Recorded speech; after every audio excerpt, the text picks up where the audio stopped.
So guys, part 12 na po to, final na po to, bibilisan ko po. Ulitin ko lang po ulit yung sinasabi kong specific trends during end times. Ito po yung mga matitinding talagang sunod-sunod na nangyayari na pa-enhance ng pa-enhance. Patindi ng patindi, pa-crystal clear ng pa-crystal clear as days go by, as years goes by. Tapos ito pong pinaka-latest update na napanood din po ng anak ko sa dito nga po sa internet. Hindi na po talaga naglalaro talaga po sa mahirap po kasi magbigay ng specific na date. Naglalaro po talaga sa 3 to 5 years. Patindi po ng patindi yung global change, yung global warming. Kaya be prepared po guys, be prepared. So ito po yung una, the trend. Ulitin ko po ulit, nasabi ko na po yung iba sa part sinunda na part nito Part 12 na po to, bali last part na po to, final na po to guys. Sa part 11 po, kulang po yung nasabi ko kulang ng 5. Kulang po ng 5. So guys, yung una nga po, the trend of the global travel. Travel explosion. Tapos yung number 2 po, global explosion of knowledge. Number 3, global weather explosion. Yun na nga po yan, yung climate change. Tapos yung isa po, the global communication explosion. Sobrang bilis po ng communication. Tapos yung trend of the global witness the death the global trend of the death of the two witness. Yan po. Mangyayari po yan kasi yung pong two witness na lalabas, malapit na rin pong lumabas yung two witness na yon. Pagka po napatay yung dalawang yon, mabilis po makikita po yun globally.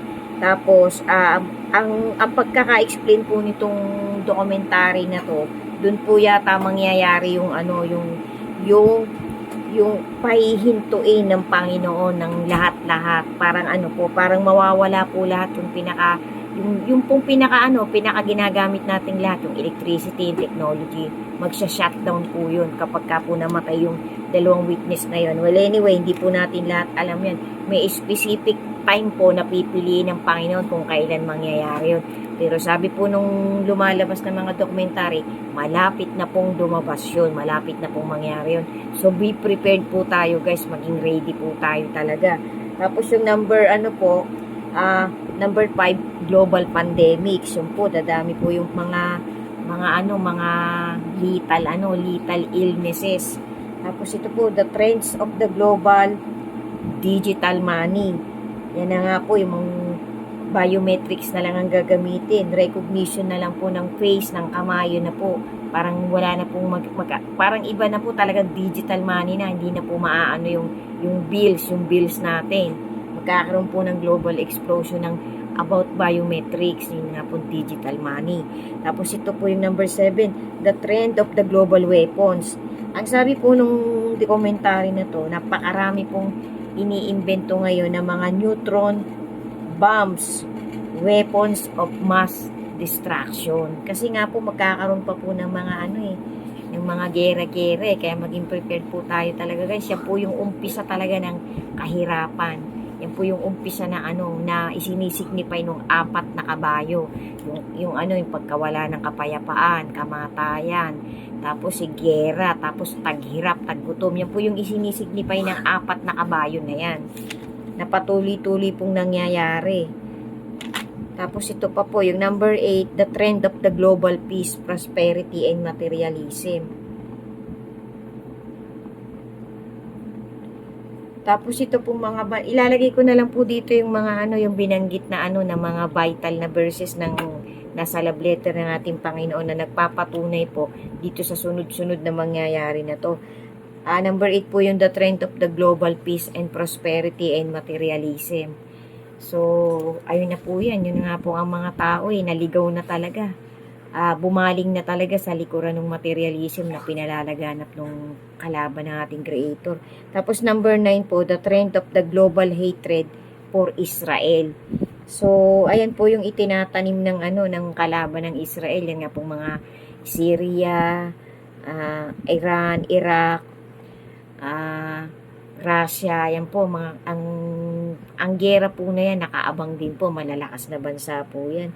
So, maging aware po tayo guys. Tapos ito po yung number 10, the trend of the global evangelism. Yung po talagang kumbaga sa ano naikalat na po globally yung word of God.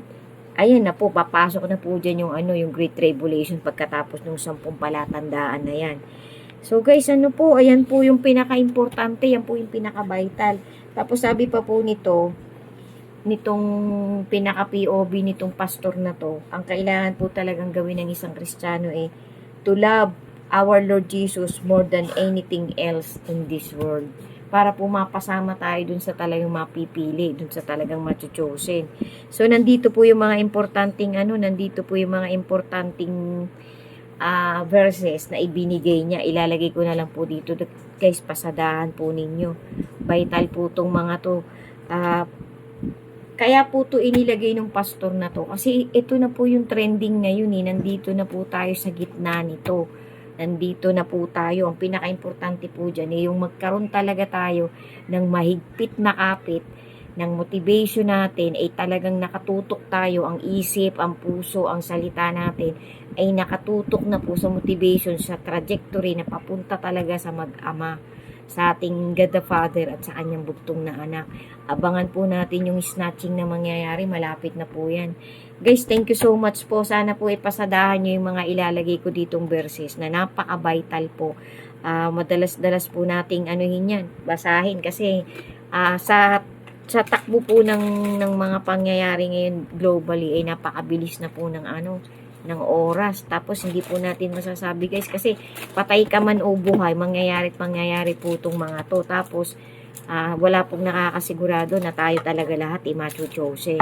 Ang tanging panghahawakan lang po natin yung habang tayo malakas pa, habang tayo'y buhay pa lahat, magpatuloy po tayong gumawa ng kabutihan. Kasi yun po yung pinaka-ultimate na ticket natin talaga, yung good deeds, by thoughts, by words, by faith. Yan po talaga yung gagawin ng Panginoon na parang dyan kanya dyan kanya, sabi nga po, titimbangin ang bawat isa sa atin pagdating ng takdang oras at pagkakataon na yun, na lahat po tayo ay haharap na sa verdict ng ating Creator. Tapos ang magiging vindicator nga po natin ang ating Lord Jesus. So guys, thank you so much po. Sana po kahit papano bawat part po nito matapos nyo, pasadahan nyo po kasi bawat part po talaga meron naman po talagang motivation. Thank you so much po. Sigad na po ang bahala sa ating lahat guys. Magtumibay po tayo, araw-araw po nating piliting makipag-usap sa pamamagitan ng taimtim na prayers po ng bawat isa sa atin, sa ating Creator at sa kanyang bugtong na anak. Sila po ang bigyan natin ng full trust, ng 1,000% na trust natin na sila talagang magliligtas sa atin sa mga paparating na calamities ng sanlibutan na to, nitong last generation. At pagkatapos po nito, hindi pa naman po agad matatapos to kasi magkakaroon pa nga po ng 1,000 years. And then after 1,000 years, pakakawalan pa po ng konting oras itong wicked. Tapos ayan na po, nandyan po yung pinakamatitindi, pinakamaiinit na gagawin yung pandiling lang sa humanity. So kahit po maiwan tayo dito at naging chosen na tayo, matibay na po tayo. Kahit po ano pang gawing apostasy at deception nitong kalaban ng ating Panginoon, hindi niya po tayo madadala, hindi niya po tayo mahihila, hindi niya po tayo maloloko.